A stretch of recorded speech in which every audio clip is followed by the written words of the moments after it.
All right, if you don't know, you know that I'm a fan of, well, now you know that I'm a fan of Crazy Aaron's Sensory Putty.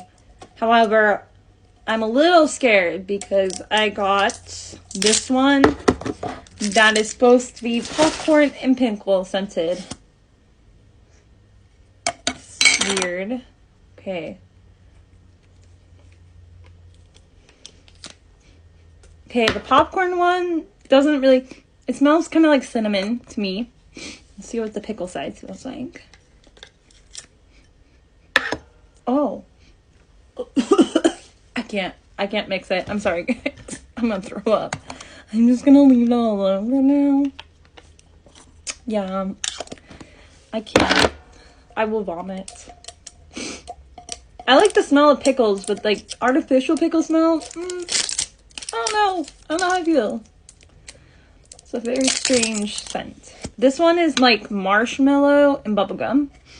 Okay, the bubblegum smells good. Let's see if I can get out. Maybe, are you supposed to mix it? Or no? Crazy Aaron's, what was your vision? Okay, these ones smell good. These ones I can handle. The pickle one? Oh.